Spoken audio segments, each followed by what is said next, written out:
Buenas tardes. Hoy es jueves 30 de abril de 2020. 75 años del disparo más importante de la Segunda Guerra Mundial. El suicidio de Hitler el 30 de abril de 1945, confinado en un búnker de la Cancillería de Berlín, significó el fin del Tercer Reich y posibilitó acabar con la guerra en Europa.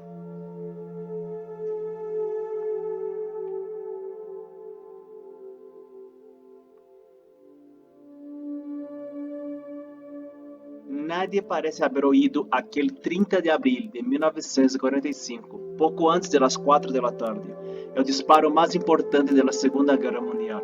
Pero al abrir precavidamente sus secuaces de la puerta de su estudio y echar un vistazo, Hitler yacía en un sofá muerto con un agujero del tamaño de una moneda pequeña en la sien derecha. Por su mejilla corría un hilo de sangre que había formado en la alfombra a un charco de las dimensiones de un plato. La mano izquierda de Hitler, del líder nazi, descansaba sobre su rodilla con la palma mirando hacia arriba y la derecha colgaba inerte. Junto al pie derecho de Hitler había una pistola Walther calibre 7,65 milímetros, la suya, con la que se había disparado, y al lado del pie izquierdo otra del mismo modelo pero de calibre 6,35 milímetros, sin usar. Hitler vestía su chaqueta de uniforme, una camisa blanca con corbata negra y pantalones negros. En el mismo sofá estaba sentada, también muerta, envenenada con cianuro, su flamante, es decir, esposa desde el día anterior, Eva Braun, con las piernas encogidas y los labios apretados. La habitación olía intensamente a pólvora. La noticia corrió rápidamente por el búnker de la Cancillería de SS en SS. De Schäfer y Stott, el jefe ha muerto. Hitler llevaba encerrado en el claustrofóbico recinto subterráneo con alguna breve salida desde el 15 de enero de este año, cuando abandonó su cuartel general del oeste al Adlerhorst en Zengerberg, tras la catastrófica ofensiva en las Ardenas.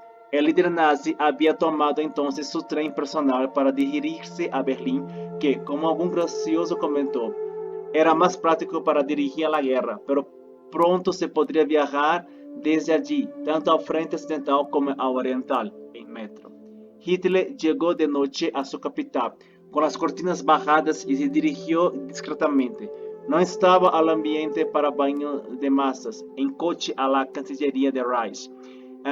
Entre las calles desérticas llenas de ruinas para enclausurarse definitivamente en su búnker. Una laberíntica construcción de 2 plantas situada bajo el jardín del complejo, a bastante profundidad y destinada originariamente a servir de refugio antiaéreo. El desconfinamiento de Hitler 3 meses después por la vía del suicidio, hace ahora 75 años, significó de hecho el fin de su régimen, aunque oficialmente el Tercer Reich siguió existiendo, con su designado sucesor al almirante Dönitz a la cabeza, y abrió la puerta a la rendición de Alemania el 8 de mayo y el fin de la guerra en Europa. Ninguna de las dos cosas era posible sin que Hitler saliera del escenario. Él lo sabía desde hacía tiempo, y su empeño en aferrarse al poder a toda costa con la contienda ya perdida, arrastrando a toda Alemania a una última orgía de muerte y destrucción, es la demostración final de su carácter megalómano y despiadado. Que Hitler fue una mala persona no es ninguna novedad, pero a las alturas de Protervia uno está tentado de decir hijoputez, que alcanzó el líder nazi en su última etapa son de AUPA. Hitler no solo demostró una absoluta insensibilidad por su propio pueblo, alargando sus sufrimientos todo lo que pudo y tratando de llevarlo a la aniquilación absoluta, sino que achacó a los alemanes a la derrota y los consideró indignos de él y de sobrevivir. No se iba a mostrar más caritativo, desde luego, con sus víctimas. En su testamento, dictado a la noche del 29 de abril a su secretaria Traud Junge, una autojustificación y un intento de proyectar su odio más allá de su propia vida. No hay un destello de arrepentimiento, reconocimiento de culpa o compasión algunos, sino una reafirmación en todo su programa de violencia y inquina, y hasta un chulesco alardear de genocidio. En el documento hay una clara alusión a la solución final, de una villanía repugnante. Lo único bueno que se puede decir de Hitler es que aquel 30 de abril, con su disparo, libró al mundo de un ser infame. A inicios de 1945, ni la ofensiva de las Ardenas, ni los esfuerzos por echar más carne a la guerra, en forma de la Volkssturm, los soldados reclutados entre los demasiados mayores o demasiados jóvenes para combatir, murieron inútilmente más de 175.000 miembros de esas unidades. Habían servido para revertir la situación de derrota en todos los frentes. En 4 meses del año anterior, las Fuerzas Armadas alemanas habían perdido más de 1 millón de hombres. La guerra aérea era casi unilateral. Los submarinos ya no podían hacer nada. Claramente el fin se aproximaba. Pero Hitler seguía confiando irracionalmente en que algo pasaría. Por otro lado, en el fondo era consciente de que para él no había ninguna salida. En su ideario no cabía la rendición que equivalía a repetir la puñalada por la espalda de 1908. Toda su carrera política había estado encaminada a que no hubiera jamás otra capitulación cobarde. Además, era consciente, como lo eran todos los de su entorno, incluidos, como se vio, Goering y Himmler, de que su propia persona era el obstáculo para cualquier posible salida negociada de la guerra. Todo lo que le quedaba, como recalca Jan Kersau en su monumental y canónica biografía Hitler Península, era su puesto en la historia como un héroe alemán derribado por la debilidad y la traición. Sabía además que los aliados no le iban a tratar con guante blanco si se rendía. Le esperaba una soga o algo peor que le aterraba, que le exhibieran prisionero y humillado los soviéticos como un monstruo de feria. Así que para él no había personalmente nada en juego. La apuesta por el todo o nada le llevaba irremisiblemente a la nada. De ahí su programa final de, como dice Kersau, vaya ya para todos. Teatro macabro. Se ha escrito mucho sobre ese teatro macabro que fue la época final de Hitler en el búnker. Desde los últimos días de Hitler de Hugh Trevor Roper, la investigación del autor de 1945 por encargo de los servicios secretos de los aliados occidentales para confirmar que el líder nazi había muerto y no se había fugado en submarino a Argentina o una base secreta en la Antártida. El NKVD soviético hizo una propia pesquisa para Stalin, recogida en el informe Hitler, hasta Berlín, la caída de Anthony Beevor. Pero probablemente sea un filme, el hundimiento, con Bruno Ganz, lo que haya contribuido más a crear la imagen popular de lo que fue aquello. Hay que advertir, y lo ha hecho Beevor, que la película, pese a que aparentemente se ajusta a la historia, presenta algunos rasgos inquietantes, como la identificación que se crea por la lógica narrativa con personajes tan siniestros como la secretaria Junge, mostrada como una inocencia irreal, o con el médico y Obstembanführer de la SS, Ernst Günther Schenker, así como el aura de solemnidad que se imprime a algunas escenas y que hace el caldo gordo a los neonazis. La realidad en el búnker, según Beevor y otros historiadores, fue mucho más sórdida y vulgar y no estuvo exenta de humor negro. Las habitaciones de Hitler en el búnker, un verdadero submarino de cemento, eran muy pequeñas y su vida se fue haciendo cada vez más constreñida, a la vez que allá abajo se perdía la diferencia entre el día y la noche. Se solía despertar a mediodía y luego trasnochaba hasta la madrugada. Estaba ya muy deteriorado físicamente, demacrado, envejecido y con temblores en la mano izquierda. Reinaba a su alrededor una atmósfera de irrealidad. La noticia del 12 de abril, de la muerte del presidente Roosevelt, introdujo brevemente un rayo de optimismo. Hitler tenía la remota esperanza de que se abriera un frente anticomunista con la incorporación de Alemania. Pero el 16 de abril llegó la gran ofensiva soviética, con 1 millón de soldados bajo Zhukov y Konev, y se hundió todo el frente del Oder. Berlín ya estaba a tiro. El día 20, el último aniversario de Hitler, que cumplía 56 años, los tanques del Ejército Rojo ya estaban en los arrabales de la ciudad. Kershaw cuenta que a partir de entonces se llamaba desde el búnker al azar a números de la guía telefónica. Perdone, señor, ¿ha visto usted a los rusos? Pasaron por aquí hace media hora, formaban parte de un grupito de 12 tanques. Se les contestaba al otro lado de la línea, eso si no lo hacía alguien cantando Kalinka. Eva Braun llegó para quedarse y los capitostes nazis acudieron a felicitarle, suplicándole salameramente que se pusiera a salvo en su refugio alpino, a lo que él se negó. Luego, se fueron marchando a paso rápido. El Führer, tras aplicarse un colirio de cocaína, uno de los muchos remedios que tomaba, subió a las escaleras hasta el parque de la Cancillería del Reich para premiar a 20 miembros de las juventudes hitlerianas, algunos casi niños que se habían distinguido en las luchas en la ciudad. Les acarició las mejillas dejando en el aire una imagen de pederasta, que los único que le faltaba. Luego regresó a las entrañas de la tierra para no volver a salir vivo. Esa noche Junge le oyó decir que ya no creía en la victoria. Hubo una fiesta nocturna arriba, a la que Hitler no acudió, pero sí Eva Braun, y se bailó animadamente. Vamos todos lo animadamente que puede ser una fiesta con un solo disco y con Bormann. En fin de fiesta lo puso un ataque de la artillería soviética. Parece que había un ambiente de fiebre erótica y lascivia entre los habitantes del búnker cuando Hitler se iba a dormir, digno de portero de noche. Champán no faltaba. Y desde luego era ahora o nunca antes de que llegaran las rondas obligatorias de vodka, Khrushchev y Papasha.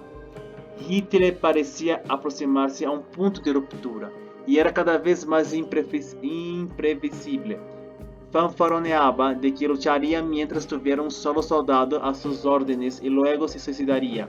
Explotó como nunca el día 22 en esa famosa sesión informativa que recoge el hundimiento y en que Gans echa el resto. Fue al enterarse de que las tropas de la SS Obergruppenführer Felix Steiner no habían atacado. Durante media hora estuvo chillando como un poseso. Luego se desplomó dándolo todo por perdido y afirmando que ya no tenía más órdenes que impartir.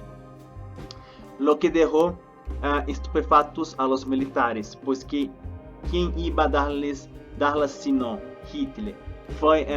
Hitler fue alternado en las siguientes horas la autocompasión, el mal rollo y los pensamientos en la posteridad y en el lugar que ocuparía en la historia. Si lo hubiera sabido igual que se suicida antes, pero tenía al lado de Goebbels, que le trataba de convencer de que si las cosas no salían bien, en 5 años como mucho sería un personaje legendario y el nacionalsocialismo habría alcanzado una condición mítica. Mientras pasaban por el banque las últimas visitas como si aquellos fueran ya un velatorio. Speer, Hannah Reich, Von Grein, en el recinto con ambiente de juicio final. Todo el mundo hablaba de la mejor manera de suicidarse y se intercambiaban cápsulas con veneno. El 28 llegó la noticia de que Hitler había hecho una oferta de rendición. Que te traicione a alguien como Hitler ha de impresionar, y Hitler volvió a montar en cólera. Se enfadó tanto que hizo fusilar su propio futuro cuñado, Fegelein, marido de la hermana de Eva Braun, Greve, que estaba embarazada, porque era el SS de los próximos a Hitler que tenía más a mano. La noche del mismo 29 se casó con Eva Braun. Su hermana no hizo de madrina, convirtiéndola en primera dama de Reich por unas horas en un contrato matrimonial que llevaba implícita la cláusula de suicidio. La relación de Hitler y su amante, a la que una vez le regaló premonitoriamente un libro sobre las tumbas egipcias, va más allá del alcance de esas líneas, pero era complicada. No se sabe si consumaron, desde luego, Desde luego, no era el mejor ambiente para una noche de bodas, la víspera de suicidarte. Hitler aprovechó la ocasión para dictar testamento. Lo acababa confiando en que de su autosacrificio renacería el nazismo y exhortaba a seguir luchando. Nombró un gobierno sucesor con Dönitz al frente, como presidente del Reich y no como Führer, y se retiró a descansar. Hitler ya había enviado por delante envenenándolos a sus perros, su alsaciana Blondie, a la que Kershaw dice que quería más que cualquier ser humano, incluida posiblemente Eva Braun y sus cachorros. Necesitaba asegurarse de que se suicidaba de manera efectiva, pero finalmente optó por la pistola, que le pareció más marcial.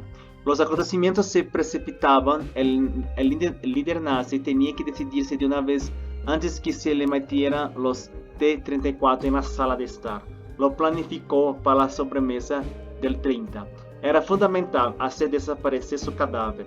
Weber cree, aunque otros lo dudan, que llegó a enterarse de la vejación del cadáver de su amigo y socio Mussolini en la plaza del Loreto de Milán, colgado cabeza abajo con su amante Claretta Petacci, el 29.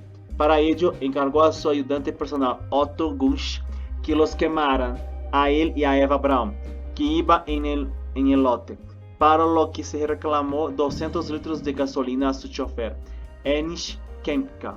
Hitler comió a la una como cada día con sus secretarias y su dietista. Y luego se despidió de su círculo íntimo, acto a que se sumó Eva Braun. Luego los dos se retiraron al estudio de Hitler. Magda Goebbels, nazi fanática que luego mataría a sus 6 hijos y se suicidaría con su marido, pidió ver al Führer y este accedió. Trató de convencerlo de que escapara. Hitler volvió al despacho. Los íntimos de Hitler esperaron unos 10 minutos en la antesala ante la puerta. Entonces el SS Linger, el sirviente personal de Hitler, la abrió con reverencia y acompañado por Bormann echaron vistazo, todavía acabado. La muerte de Hitler creó un vacío casi palpable en el búnker, pasando del ambiente de crepúsculo de los dioses al de Salzgitter o directamente huida de ratas. Fue como si todo el mundo se diera cuenta de la realidad. Había que deshacerse de los cadáveres lo más rápido posible. No te fueran a pillar los rusos con el Führer en el sillón. Los envolvieron en mantas, el de Hitler con la cabeza tapada, y lo subieron con mucho menos ceremonia que el hundimiento al jardín de la Cancillería, culminando el desconfinamiento. Allí, a 3 metros de la puerta, entre un bombardeo soviético que dificultaba el recogimiento, lo rociaron de gasolina y les prendieron fuego. Los presentes, a cual peor, alzaron los brazos en un postre. ¡Ay, Hitler! Ahumado. Se ha hablado mucho del destino de los restos. Parece que, al revés que el caso de los señores Goebbels, que contaron con menos gasolina, no quedó casi nada. Se enterraron los trozos carbonizados que se desmontaban al tocarlos con el pie. Según el testimonio de algún SS, poco respetuoso a esas alturas, con los de otros cadáveres. Posteriormente, los agentes soviéticos encargados de la investigación del paradero de Hitler entregaron a Stalin lo que pudieron encontrar, básicamente la mandíbula del líder nazi que metieron en una caja de puros. Más tarde, al parecer, se halló un trozo de parental con un balazo, evidencia última de que el disparo que acabó con una vida de felonía y al final con una guerra que provocó 50 millones de muertos.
75 años. Que la peor guerra que asoló el planeta. É un fin de un cobarde. Hitler era un hombre prepotente, megalómano y temiendo como un cobarde. Entró por la historia como un cobarde, un genocida. Hitler que quería la raza ariana, quería la soberanía de Alemania sobre todas las otras. Así terminan todos los dictadores, todos los líderes fanáticos. Infelizmente, esas personas llevan con ellas otras más. Hitler llevó a la muerte. Aquí dice 50 millones de personas, mas los cálculos dicen que son más de 100 millones de muertos. Es imposible de imaginar. Una guerra que duró 6 años ha hecho más de 100 millones de víctimas. Siendo que la guerra en Europa finalmente terminó el día 8 de mayo próximo, completará 35 años de la rendición alemana, pero la guerra continuó en Asia, en el Pacífico, hasta las malditas bombas atómicas americanas, Hiroshima y Nagasaki, que también fueron algo terrible. Yo agradezco por una forma de no haber nacido en la época de la Segunda Guerra Mundial. Yo no puedo imaginar cómo fue ese periodo, principalmente en Europa. Y espero que jamás eso pueda volver a suceder. Claro que hoy en día una guerra de esa fuerza sería una guerra atómica, que sería miles y miles de veces peor. Infelizmente, el ser humano, un ser pensante, que puede discernir entre el mal y el bien, gran parte prefiere el mal, prefiere la perversidad. Pero espero que lo que sucedió hace 75 años siga de ejemplo para que el mundo no vuelva jamás a repetir sus errores. Que no haya dictadores que empujan sus pueblos a la muerte, a la carnificina, porque fue eso que Hitler hizo. Y Hitler, Mussolini, Stalin, a todos los dictadores que existen en el día de hoy, por el poder, por la tiranía, usan sus pueblos, le meten ideologías. Esperemos que jamás se repita los errores de hace 75 años. Muchísimas gracias por mirar un nuevo vídeo. Se inscriban al canal, que es muy importante. La motivación que tengo de hacer esos videos, de traer cosas interesantes a ustedes. Então, por favor, suscríbanse al canal, darem like, compartan los videos y hasta pronto con otra noticia interesante. Que tengan todos una excelente tarde de jueves y hasta pronto. Chao.